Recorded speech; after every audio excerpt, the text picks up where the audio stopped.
Hello students, आज हम पढ़ेंगे हिस्ट्री का चैप्टर 5 राज्य, राजा और एक प्राचीन गणराज्य। ठीक है।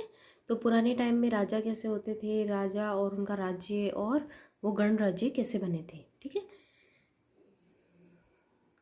देखिए, चुनाव का दिन जब शंकरन उठा तो उसने देखा कि उसके नाना नानी वोट डालने जा रहे थे।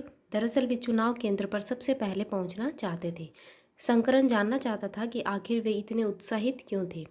उसके नाना जी ने उसे जल्दी में समझाने की कोशिश की और कहा, आज हम अपने शासकों का चुनाव करने जा रहे हैं। तो ये दिन आपने भी देखा होगा, आपके घर में भी या अपने आसपास में भी जो लोग हैं वो चुनाव के दिन किस तरह से जाते हैं सबसे पहले कि उनका नंबर आ जाए ना, नहीं तो लाइन में लगना पड़ता है। देखिए, लगभग 50 वर्षों से हम अपने शासकों का चुनाव मतदान के जरिए करते हैं, वोट करते हैं हम लोग। लेकिन बहुत पहले लोग शासक कैसे बनते थे।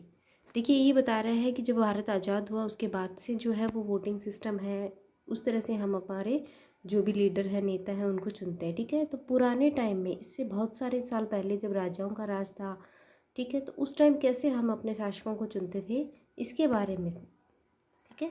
हमने अध्याय 4 में ये पढ़ा कि कुछ राजा संभवतः, देखिए इससे पहले वाला जो चैप्टर था उसमें पढ़ा था ना, राजा होते थे जन यानी लोगों द्वारा चुने जाते थे। परंतु करीब 3000 साल पहले राजा बनने की इस प्रक्रिया में कुछ परिवर्तन दिखाई दिए। कुछ लोग बड़े बड़े यज्ञों को आयोजित कर राजा के रूप में प्रतिष्ठित हो गए।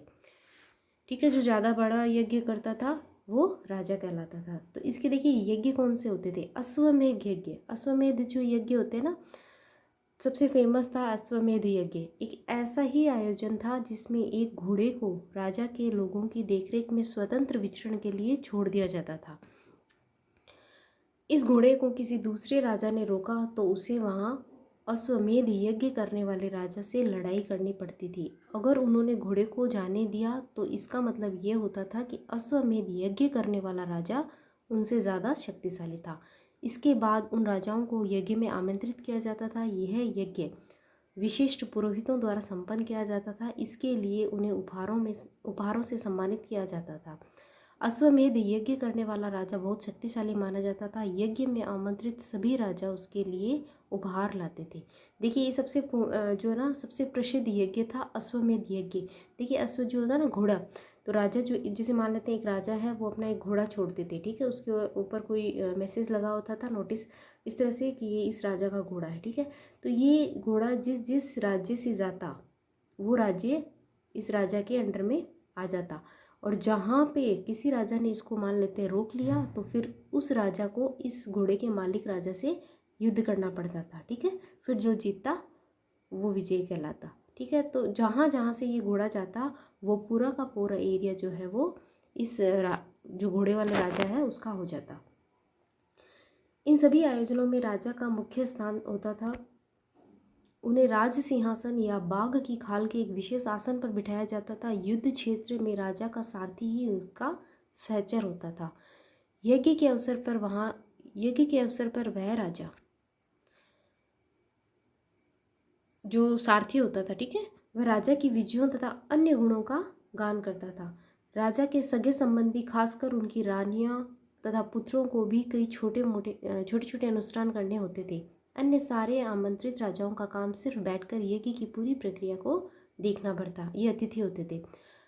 राजा के ऊपर पुरोहित पवित्र जल के छिड़काव के साथ साथ कई अन्य अनुष्ठान करता था। विष, देखिए जो विष थे अथवा वैश्य, हमने लास्ट चैप्टर में इसके बारे में पढ़ा था। जैसे सामान्य लोग उपहार लाते थे, जिन्हें पुरोहित शूद्र मानते थे, उन्हें कई अनुष्ठानों में शामिल नहीं किया जाता था।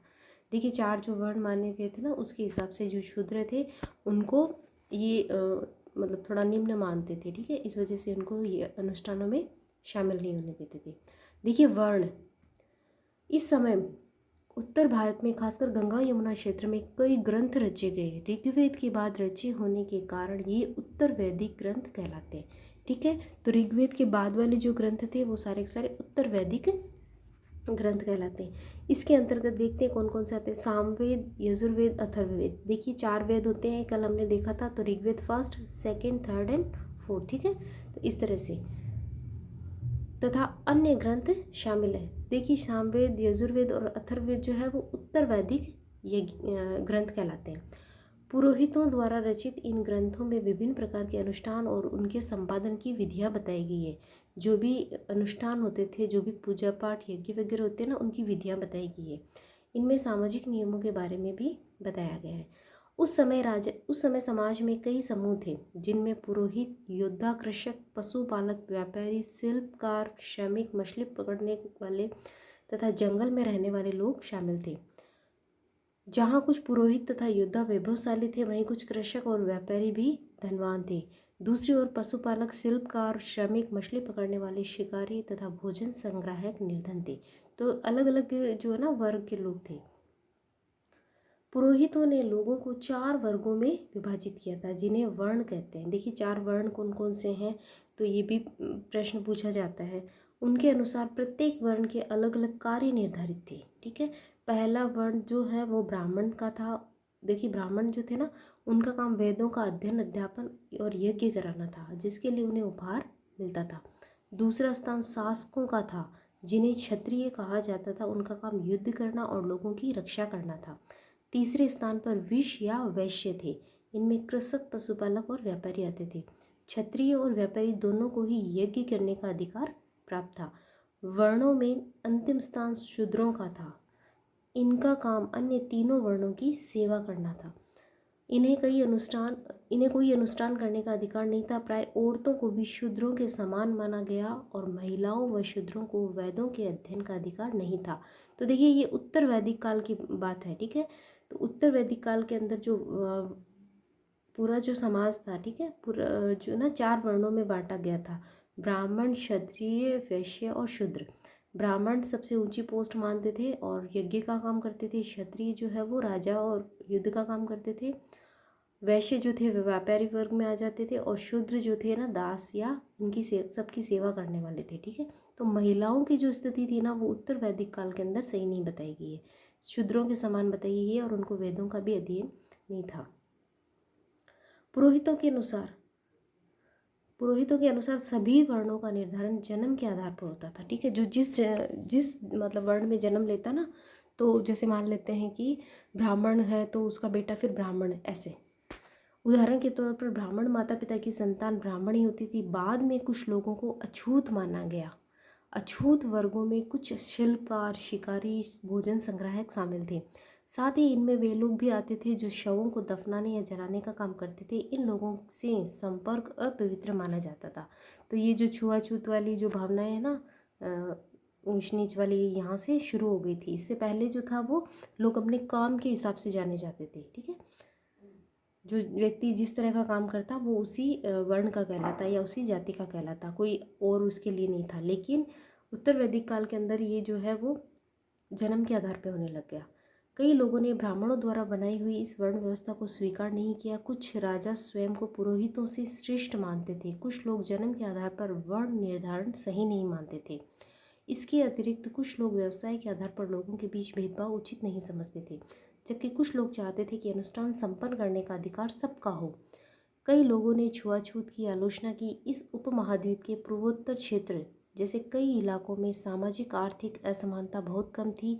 यहाँ पुरोहितों का प्रभाव भी बहुत सीमित था। ठीक है, तो कुछ जगह माना जाता था, कुछ जगह नहीं माना जाता था। अब देखते हैं जनपद। ठीक है, देखिए जनपद से पहले यहाँ देख लेते हैं चित्रित धूसर पात्र।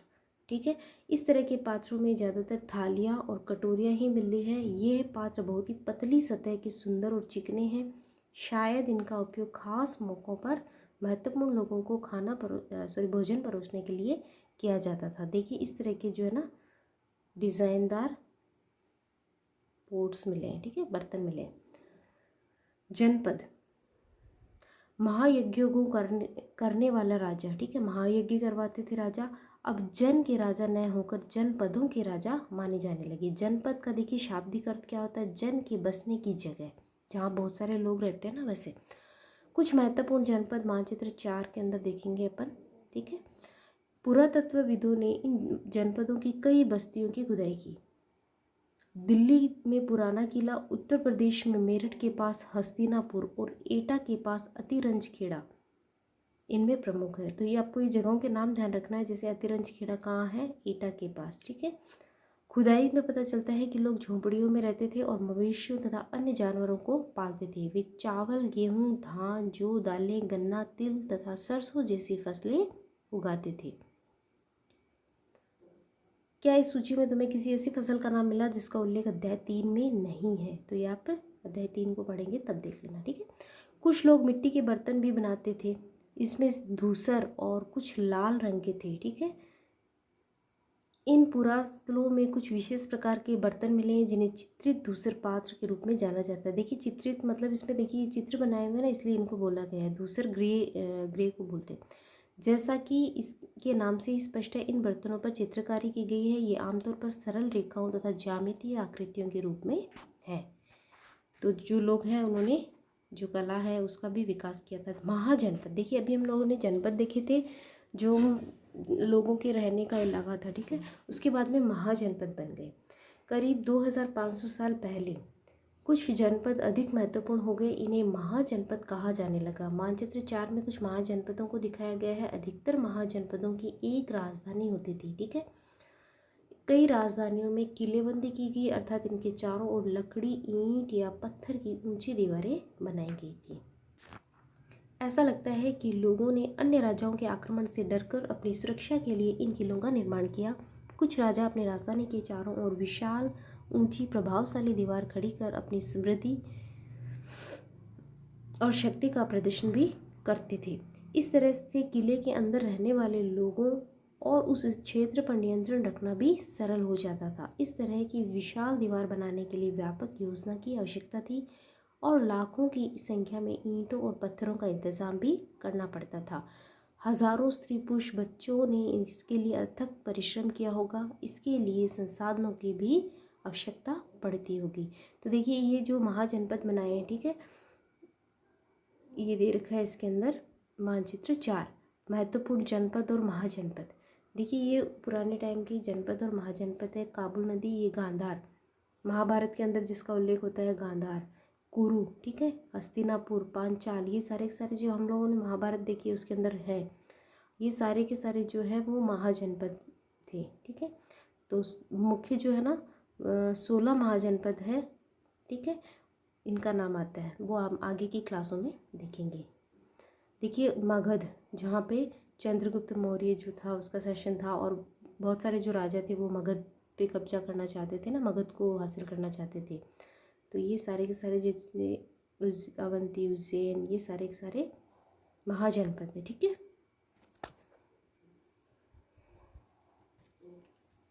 अब जो राजा थे उन्होंने महल बना के रहना शुरू कर दिया। उसके बाद में राजा सेना रखने लगे।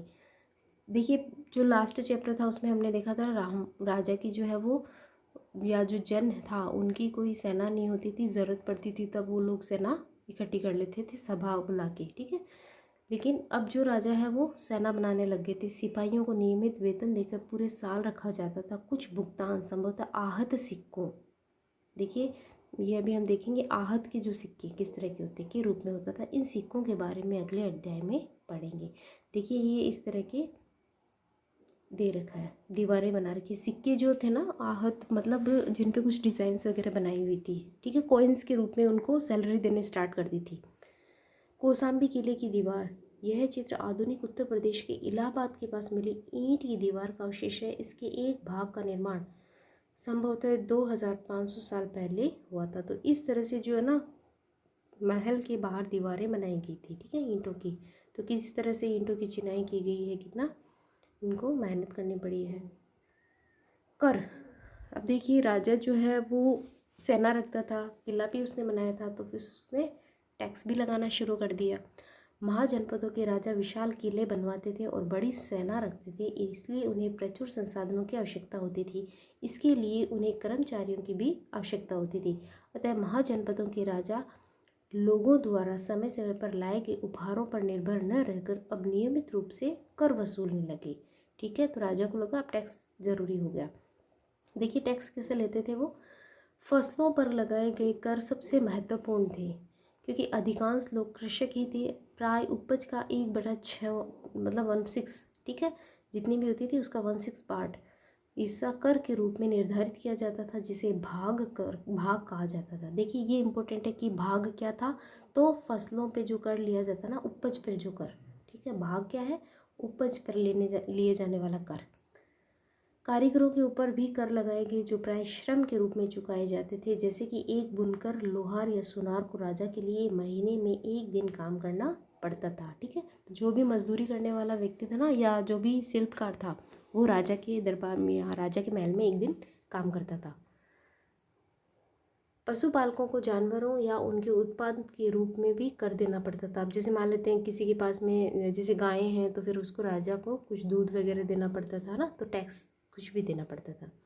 व्यापारियों को सामान खरीदने बेचने पर भी कर देना पड़ता था। आखेटकों को, जो शिकार करते थे, और संग्राहकों को जंगल से प्राप्त वस्तुएं देनी पड़ती थी। तो ये जो राजा है ना, ये उसकी आय के साधन थे। आजकल भी हम लोग देखते हैं गवर्नमेंट को हम लोग टैक्स देते हैं, तब गवर्नमेंट हमारे लिए जो भी तरह की प्रोजेक्ट चलाती है, तो पुराने टाइम में भी यही था, राजा जो है वो उनसे टैक्स लेता था। देखिए आखेटक और खाद्य संग्राहक राजाओं को क्या देते होंगे, तो जंगलों से जो चीज़ें वो कलेक्ट करके लाते थे ना, तो वो राजा को देते थे। कृषि में परिवर्तन। इस युग में कृषि के क्षेत्र में दो बड़े परिवर्तन आए। देखिए अभी जो लास्ट पैराग्राफ था उसमें हम लोगों ने देखा, तो जो भाग था, ठीक है, भाग था वो कृषि पे लिया जाने वाला टैक्स था, उपज पे। ठीक है, कृषि उपज पे जो लिया जाने वाला टैक्स था, और ये 1/6 लिया जाता था। ये इंपॉर्टेंट लाइन थी वहाँ की। तो कृषि के अंदर दो बड़े परिवर्तन हुए। हल के फाल अब लोहे के बनने लगे। पहले देखिए लकड़ी के बनते थे ना, तो अब लोहे के बनने लग गए। अब कठोर जमीन को लकड़ी के फाल की तुलना में लोहे के फाल से आसानी से जोता जा सकता था। इससे फसलों की उपज बढ़ गई। दूसरा, लोगों ने धान के पौधे का रोपण करना शुरू किया, अर्थात खेतों में बीज छिड़ककर धान उपजाने के बजाय धान की पौध तैयार कर उनका रोपण शुरू किया गया। अब पहले की तुलना में ज़्यादा पौधे जीवित रह जाते थे, इसलिए पैदावार भी ज़्यादा होने लगी। इसमें कमर तोड़ परिश्रम लगता था, और ये काम ज़्यादातर दास दासी, भूमिहीन, खेतीहीन मजदूर और कमकार करते थे। देखिए पहले तो बीज लगाते थे, बीज सारे के सारे जो है वो मतलब फसल बने नहीं बने, तो इसके लिए जो धान, ये जो लगाते हैं ना, धान रोपण करते हैं ना, धान का पौधा तैयार करते हैं, जैसे गेहूं के, चावल के पौधे तैयार करते हैं ना, फिर उनको दूसरी जगह लगा देते हैं, उस तरह से।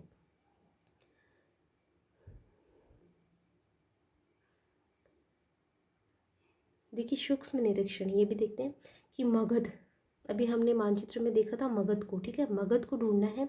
लगभग 200 सालों के भीतर मगध सबसे महत्वपूर्ण जनपद बन गया। अभी हमने देखा चंद्रगुप्त मौर्य जो था, वहाँ उसने मगध से स्टार्ट किया था, ठीक है, तो 200 सालों के भीतर महत्वपूर्ण जनपद बन गया। गंगा और सोन जैसी नदियाँ मगध से होकर बहती थी। गंगा और सोन नदियाँ। यातायात, जल वितरण, देखिए नदियाँ जो थी ना, यातायात, जल वितरण और ज़मीन को उपजाऊ बनाने के लिए बहुत महत्वपूर्ण थी। गंगा और सोन नदी, गंगा जो है हमारी सबसे लंबी नदी है, तो यातायात एक जगह से दूसरी जगह जाने में भी आसानी रहती थी। जल वितरण, आसपास का जो एरिया था उसके अंदर पानी है वो इजीली मतलब अवेलेबल हो जाता था, और ज़मीन जो थी उसको उपजाऊ बनाने के लिए और खेती करने के लिए भी इन नदियों का पानी काम में आ जाता था। तो ये जो हिस्सा है ना, वो बहुत ही महत्वपूर्ण था। मगध का एक हिस्सा जंगलों से भरा था। इन जंगलों में रहने वाले हाथियों को पकड़कर उन्हें प्रशिक्षित कर सेना के काम में लगाया जाता था। यही नहीं, जंगलों से घर, गाड़ियाँ तथा रथ बनाने के लिए लकड़ी मिलती थी। इसके अलावा इस क्षेत्र में लौह अयस्क की खदानें थी, ठीक है, लोहा भी निकलता था। मजबूत औजार और हथियार बनाने के लिए ये बहुत उपयोगी थे। देखिए छत्तीसगढ़, झारखंड का जो एरिया है जहाँ पे लोहा अयस्क निकलता है ना, ये उस एरिया के पास में। मगध में दो बहुत ही शक्तिशाली शासक, देखिए बिंबिसार और अजातशत्रु, ठीक है, ये हुए। अन्य जनपदों को जीतने के लिए ये हर संभव साधन बनाते, मतलब जो भी इनको लगता था वो उन सब तरीकों को इस्तेमाल करते थे, हर संभव साधन। महापद्मनद, पद्मनंद, ठीक है, एक और महत्वपूर्ण शासक था महापद्मनंद, ये नंद वंश का शासक था। उन्होंने अपने नियंत्रण का क्षेत्र इस उपमहाद्वीप के उत्तर पश्चिमी भाग तक फैला लिया था। देखिए उत्तर पश्चिमी भाग के अंदर देखिए राजस्थान का कुछ एरिया भी आता है ना। बिहार में राजगृह, आधुनिक जिसको राजगीर बोलते हैं, कई सालों तक मगध की राजधानी रही। तो मगध की राजधानी क्या थी? राजगीर या राजगृह। उसके बाद में देखिए, बाद में पाटलिपुत्र, आज का पटना है, वो राजधानी बनाया गया। तो पहले जो मगध की जो पुरानी राजधानी थी ना, वो राजगृह थी और बाद में पाटलिपुत्र बनाई गई। तो इन दोनों के नाम भी ध्यान में रखने। 2300 साल पहले की बात है।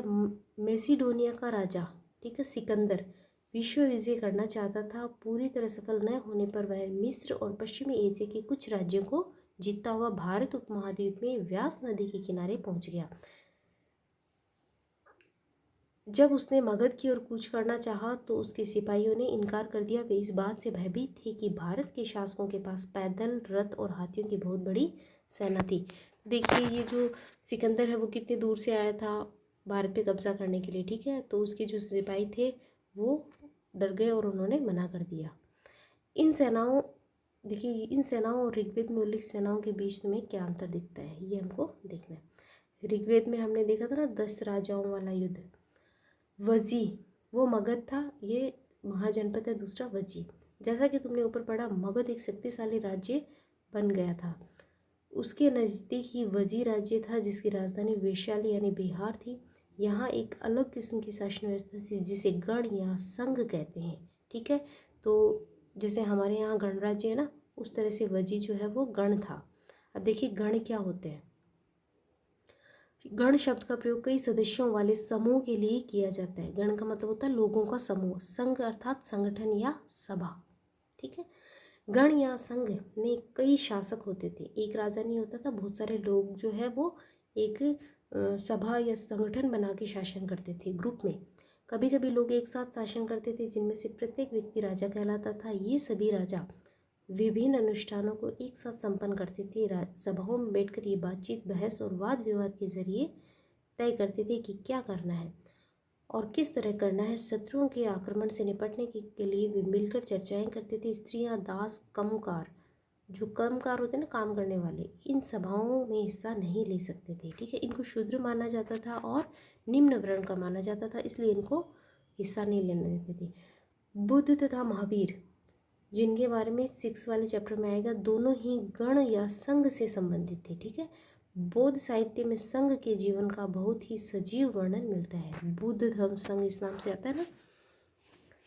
वजी संघ का वर्णन दीघ निकाय से लिया गया है। दीघ निकाय एक प्रसिद्ध बौद्ध ग्रंथ है। देखिए इसको अंडरलाइन कीजिए कि दीघ निकाय क्या है, प्रसिद्ध बौद्ध ग्रंथ है जिसमें बुद्ध के कई व्याख्यान दिए गए हैं और इन्हें 2300 साल पहले लिखा गया था। अजातशत्रु या अजातशत्रु, ठीक है, और वजी संघ। अजातशत्रु देखिए अजातशत्रु है इसका नाम, ठीक है। वजी संघ पर आक्रमण करना चाहते थे। अभी हमने देखा था ये मगध से हैं, ठीक है। उन्होंने अपने मंत्री वस्कार को बुद्ध के पास सलाह के लिए भेजा। बुद्ध ने उनसे पूछा कि क्या वजी सभाएं नियमित रूप से होती है तथा उनमें सभी सदस्य उपस्थित होते हैं। जब उन्हें पता चला कि ऐसा होता है तो उन्होंने कहा वजीवासी तब तक उन्नति करते रहेंगे जब तक वे पूर्ण और नियमित सभाएं करते रहेंगे, आपस में मिलजुल कर काम करते रहेंगे, जो पारंपरिक नियम है उनका पालन करते रहेंगे और बड़ों का सम्मान, समर्थन और उनकी बातों पर ध्यान देते रहेंगे, ठीक है। तो ये सबके लिए आज के जीवन में भी लागू होती है ये सारी चीज़ें। तो वही व्यक्ति सफल होगा जो इन सब चीज़ों को ध्यान में रखेगा। वजी महिलाओं के साथ जोर जबरदस्ती नहीं करेंगे और उन्हें बंधक नहीं बनाएंगे। शहरों और गांवों में चैत्यों का रख रखाव होगा। चैत्य होते हैं ना जहाँ पे बहुत भिक्षु रहते हैं, ठीक है, जो उनके पूजा स्थल है। विभिन्न मतावलंबी संतों का सम्मान करेंगे और उनके आने या जाने पर कोई रोक नहीं लगाएंगे, ठीक है। तो ये सारी घटनाएं हैं जो प्राचीन मतलब पुराने टाइम से रिलेटेड है, बट आज भी ये सब जगह लागू होती है। कई शक्तिशाली राजा इन संघों को जीतना चाहते थे, ठीक है। वजी और जो मगध जो है ना, इनको जीतना चाहते थे। इनके बावजूद उनका राज्य अब से लगभग 1500 साल पहले तक चलता रहा। इसके बाद गुप्त शासकों ने गण और संघ पर विजय प्राप्त कर उन्हें अपने राज्य में शामिल कर लिया। इसके बारे में जो है वो अध्याय 10 में पढ़ेंगे। देखिए गुप्त शासक, ठीक है। मगध के अंदर जो महापद्मनंद थे, ठीक है, वो नंदवंश थे और उसके बाद में जो मगध है वहाँ पे गुप्त जो शासक है, मौर्य और जो गुप्त है, उनका शासन आ गया था। अन्यत्र अपने एटलस में यूनान और एथेंस को ढूंढना है। लगभग 2500 साल पहले एथेंस के लोगों ने एक शासन व्यवस्था की स्थापना की जिसे प्रजातंत्र या गणतंत्र कहते हैं, ठीक है, जिसको हम लोग लोकतंत्र भी बोलते हैं ना वो। यह व्यवस्था लगभग 200 सालों तक चली। इनमें 30 साल से ऊपर के सभी पुरुषों को पूर्ण नागरिकता प्राप्त थी जो दास नहीं थे। वहाँ एक सभा थी जो महत्वपूर्ण विषयों पर निर्णय लेने के लिए साल भर में कम से कम 40 बार बुलाई जाती थी। ठीक है, इस सभा में सभी नागरिक भाग ले सकते थे। शासन के कई पदों पर नियुक्तियां लॉटरियों द्वारा की जाती थी। सभी नागरिकों को सेना और नौसेना में अपनी सेवाएं देनी होती थी। औरतों को नागरिक का दर्जा नहीं मिलता था। देखिए, हमने देखा था कि उनको शूद्रों के समान माना जाता था, तो सेम कंडीशन थी दुनिया के अंदर। व्यापारियों और शिल्पकारों के रूप में एथेंस में रहने और काम करने वाले बहुत से विदेशियों को भी नागरिक अधिकार नहीं मिलते थे। जो वहाँ के लोग थे उन्हीं को मिलते थे, बाहर से आए हुए लोगों को नहीं मिलते। एथेंस में खदानों, खेतों, घरों और कार्यशालाओं में काम कर रहे दासों को भी नागरिक अधिकार नहीं मिलते थे। ठीक है, तो ये जो हमारा चैप्टर है राजा से रिलेटेड, कि किस तरह से जो राजा है उन्होंने महल बना के रहना शुरू किया। उसके बाद में वो जनता से टैक्स लेते थे और उन्होंने अपनी एक व्यवस्थित सेना भी रखनी शुरू की। और मगध और वजी जो है वो मतलब महत्वपूर्ण और पावरफुल महाजनपद कहलाए। ठीक है, देखिए कुछ महत्वपूर्ण तिथियां। नए शासक लगभग 3000 साल पहले बने थे। महाजनपद कब बने? लगभग 3000 साल पहले। सिकंदर का आक्रमण दीघ निकाय का लेखन है। ये बौद्ध जो ग्रंथ है ना, दीघ निकाय, लगभग 2300 साल पहले का। गण या संघ राज्यों का अंत हुआ लगभग 1500 साल पहले। ठीक है, तो ये हमारा चैप्टर कंप्लीट हुआ। आई होप आपको अच्छे से समझ में आ गया होगा।